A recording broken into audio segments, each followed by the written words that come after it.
Why do Japanese people always start making excuses when they lose? That's Maeda Ryoko for you. Always so cynical. She's my girlfriend. We got invited to watch the Japan-US soccer friendly match today, and here we are, witnessing Japan's defeat by 4 points. The difference in skill is obvious. Just admit that the opponent was stronger. Well, whether you call it an explanation or an excuse depends on the person.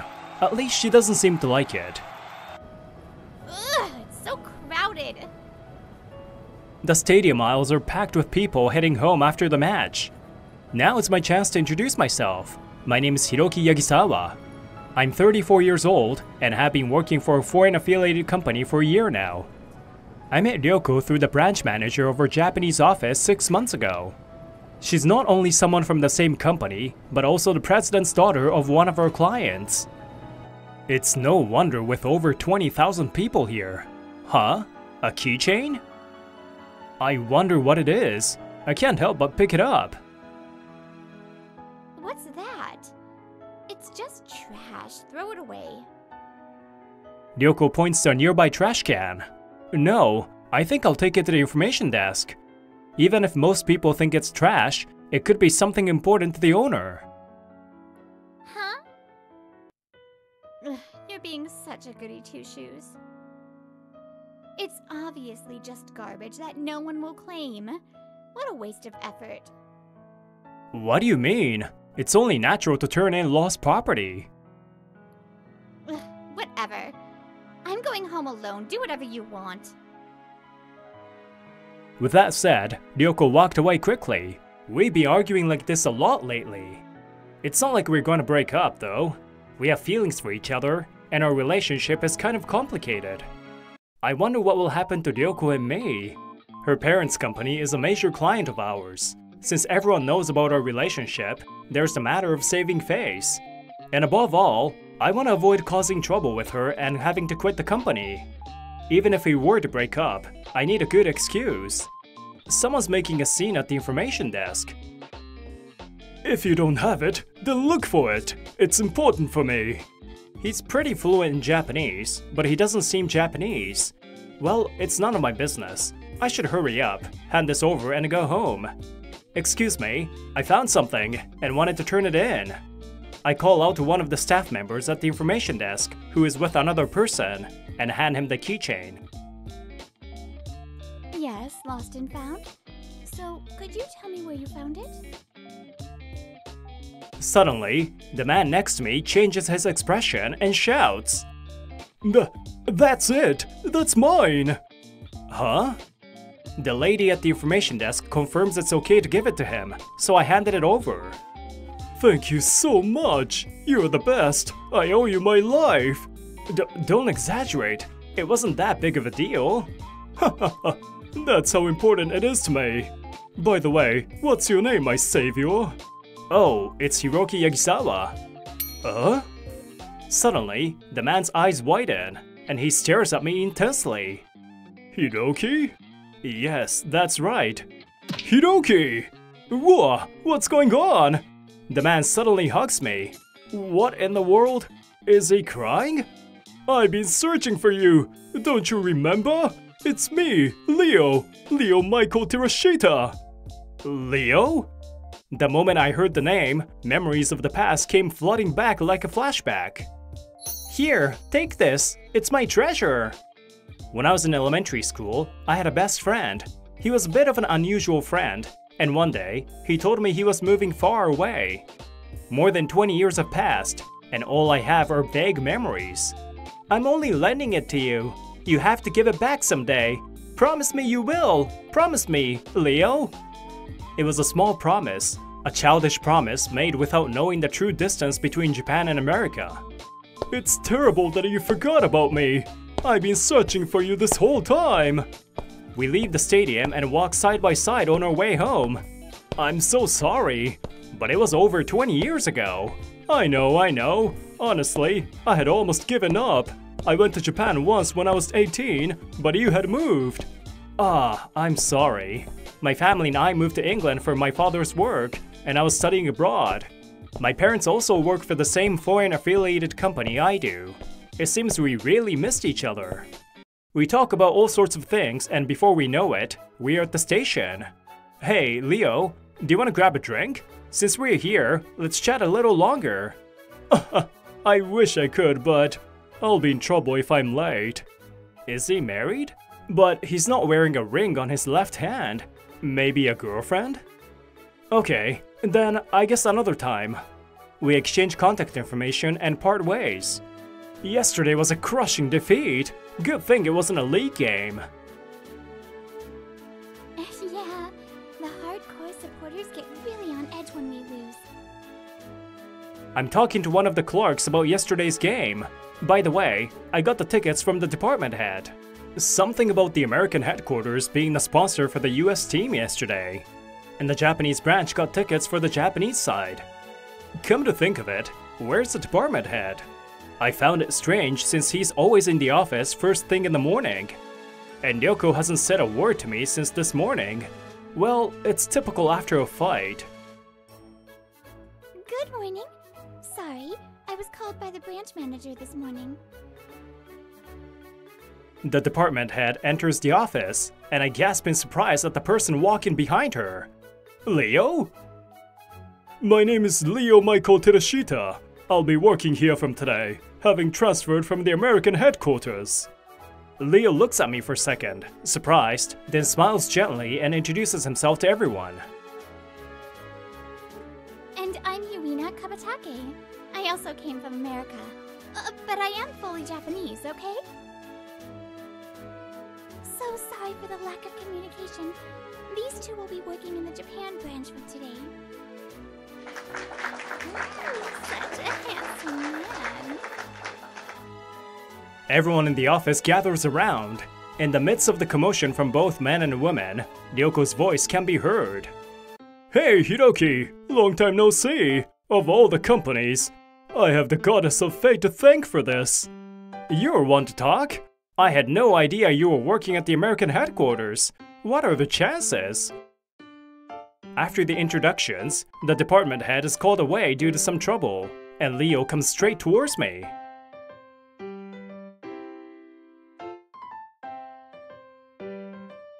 Oh, bye, Leo. You have an acquaintance here? And then, that woman, Yuina Kabatake, also comes over. Hiroki's an old friend of mine, my savior actually. Oh right, let me introduce you. Hiroki, this is Yuina. We work together at the American headquarters. She's my family.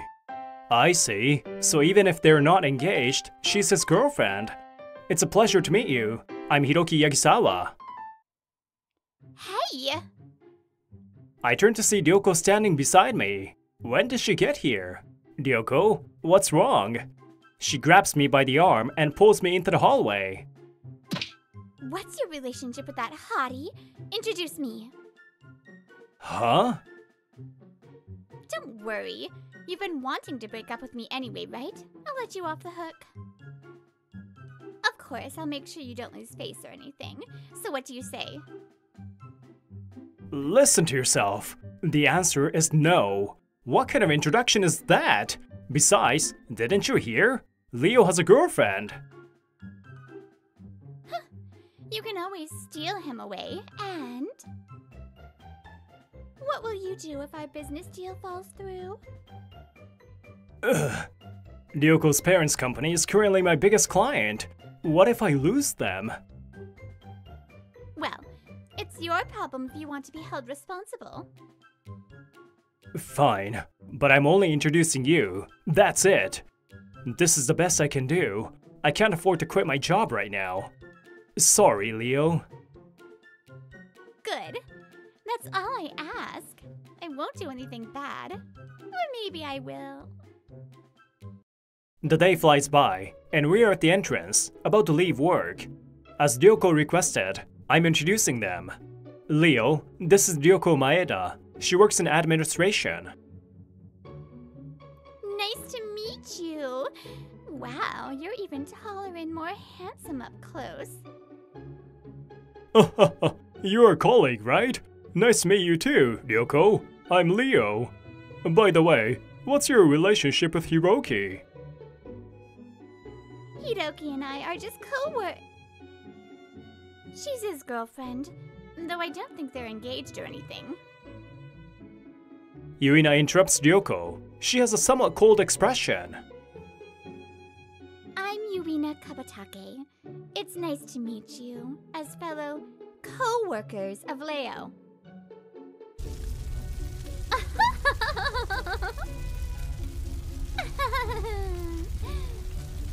The two of them exchange smiles and shake hands. However...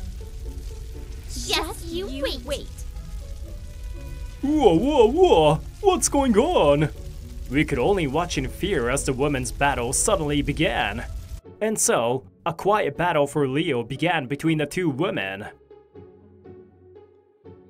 Leo, I made too much lunch. Want to help me finish it? Don't you remember? We promised to go to that curry place today. Come on, we'll be late. Ugh. Yes! I got out of the office first. Now to lie in wait. Leo, want to take a detour with me? Ugh! That woman! In this way, all of Ryoko's advances are blocked by Yuina. What's with that woman? Once again, I'm caught by Ryoko as I try to head home.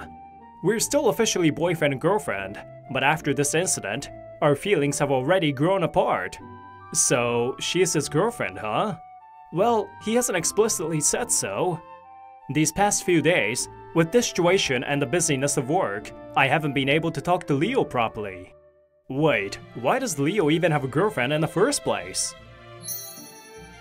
Of course it's because of his looks. His looks. You could even say it was love at first sight. Well, I guess being half Japanese and half American does make him handsome. Plus, he's an elite from the headquarters, isn't he? That just makes him perfect. My parents would definitely approve of him. I continue to half-heartedly listen to her, thinking how ridiculous she was being.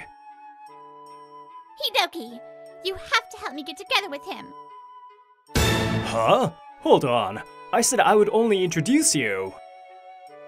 The situation has changed. All you have to do is get rid of that other woman. Well, you don't have to. But if you don't, wouldn't life be pretty tough? What? How does she know about that? I hesitate for a moment and answer. No. Suddenly, Yuina Kambata, who had apparently been behind her table at some point, lets out a surprised "eh?" I heard later that she had actually bumped into us by chance and had just tagged along. Leo is my best friend, and if Yuina is happy with him, I don't want to interfere. Right.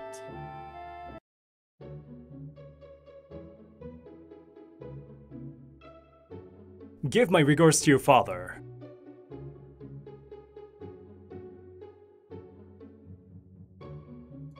Well, you better think real carefully about this. Well, you better think real carefully about this. She says that and walks away. Good grief. What am I supposed to do? They say if you chase two rabbits, you lose both. But in my case, I chose my friend. I don't regret that. You should have just played it cool. You're so clumsy. I know. Wait, Yuina?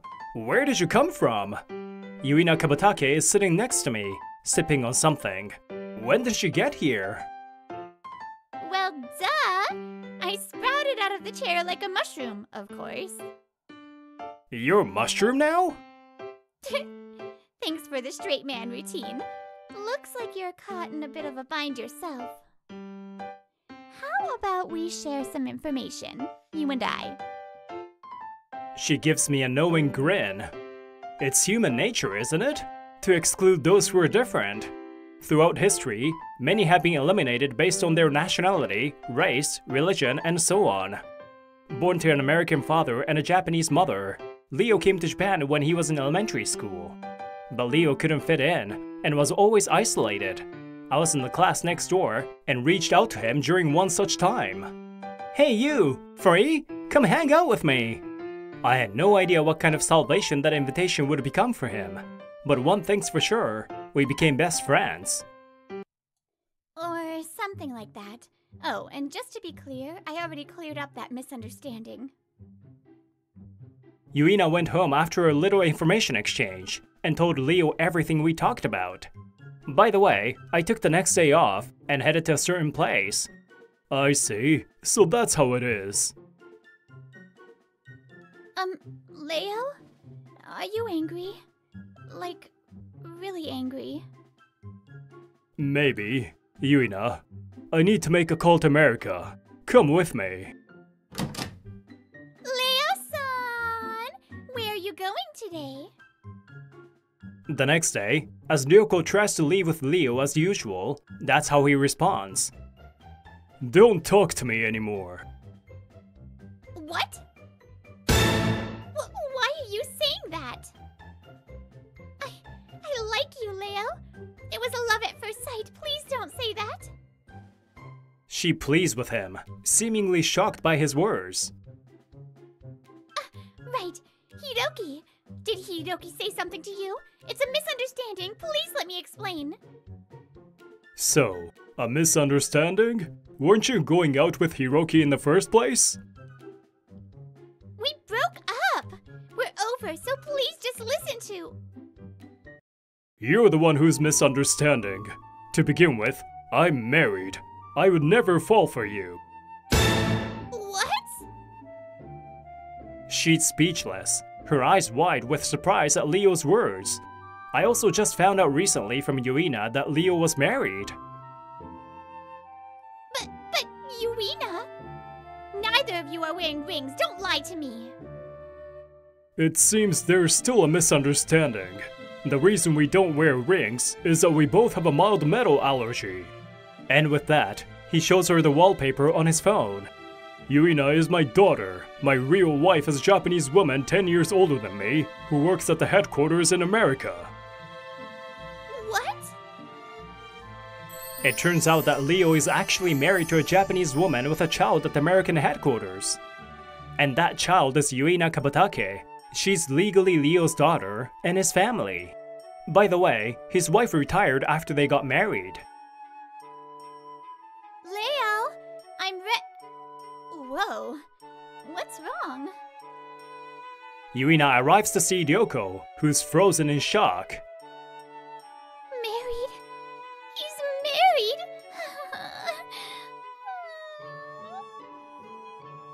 Oh my. Looks like you went ahead without me. Well then, shall we? Yes, we are still going to Amelita Auto Parts as planned. Huh? My father's company? What for? To confirm if he would really cut off a business deal because of something his daughter did, of course. Well, wait, stop! To think manipulating someone's feelings and threatening to break off a deal if they don't obey. I wouldn't want to do business with a company like that, would you? Oh, and don't worry. I contacted the CEO last night and got permission to halt all transactions. Ryoko trembles and turns pale at Leo's cold, indifferent words. Please! Anything but that. Why? Isn't this what you wanted? If I had to choose between an employee's job and a business transaction, I would choose the employee without hesitation. They are my comrades. It was Hiroki who taught me the importance of comradeship. He is, and always will be, my best friend. For a moment, Leo's expression softens as if reminiscing about something, before turning serious again. Let me ask you again. Why should I care about someone who would use their position to exploit their best friend's weakness? That's right. My mother has been hospitalized long-term due to heart disease. My father passed away a few years ago, so I'm the only one left to support her. That's why I can't afford to lose my job right now. I need money. It was a healthy relationship at first. But then, Ryoko started using my weakness against me, and making me do what she wanted. But I chose Leo. I'm fine with enduring a little hardship, but I just couldn't bring myself to betray the man who still calls me his best friend. As a result, Yuina ended up telling Leo, and he's furious. Huh. He's gone cold on me. Totally cold. Married, huh? Oh, well, whatever. So, how exactly did you contact our CEO? I bet you're bluffing. Now that she knows he's married, Ryoko quickly changes her tune and confronts him. About that. The official announcement hasn't been made yet, but Leo is going to be the new branch manager here in Japan. Huh? Remember when we went to see the branch manager before the introductions? It was for this transfer. Oh, me? I'm just tagging along as family. What? Ryoko is at a loss for words, completely dumbfounded. And so, a few days later... Hiroki, please forgive me. Stop it! I told you it's over! It seems Leo really did go to her father's company, and after hearing everything, her father disowned her. How dare you embarrass me, you stupid girl! Don't you realize it will hurt us too if the deal is off? For some reason, she thinks everything will go back to normal if we get back together and keeps pestering me. You're having a hard time, Hiroki. I couldn't take it anymore and went out drinking with Leo to vent. Well, if that's the case, how about my daughter? Well, she's actually my stepdaughter, but... Huh? Yuina? But she's 10 years younger than you. I'm married to a woman 10 years older than me, and we're happy. Come on, just leave it to me. Leo says cheerfully. Well then, let me tell you what happened after that. First of all, as for Ryoko. No! Where are all the hot guys going? She went completely crazy. As soon as Leo became the branch manager, he transferred to a sales office in the middle of nowhere. Ryoko herself seemed to have hopes of meeting a handsome man somewhere, but I'm sure you can imagine how that turned out. I owe it to her, to Yuina Kabutake, that I was able to turn down Ryoko's persistent pleas to get back together. Leo introduced her to me, and when he asked if I could at least pretend to date her as a favor... Sure. Aside from putting that woman in her place. I've been curious about Leo's best friend. And so, we started fake dating, ended up falling for each other for real, and are now officially a couple. Hey, Hiroki, want to stop by that sweet shop later? Sure. After visiting my mom at the hospital, let's go. In the end, Leo and I are as close as ever, as if those years of being apart never happened. Hey, Leo, you're bringing back memories of our childhood failures. Payback. You brought up an embarrassing past I wanted to forget too, you know? We reunited with a friend we'd been with for life, and now we're here, chatting about nothing in particular. I'm sure this will last forever. Tomorrow, the day after tomorrow, always and forever. Hello, it is Brittany here with another wonderful episode coming at you. Yes. The worst thing about all of this is where did all the hot guys go? What about the hot women? She knows nothing. Alright, anyways, I will see you guys next time.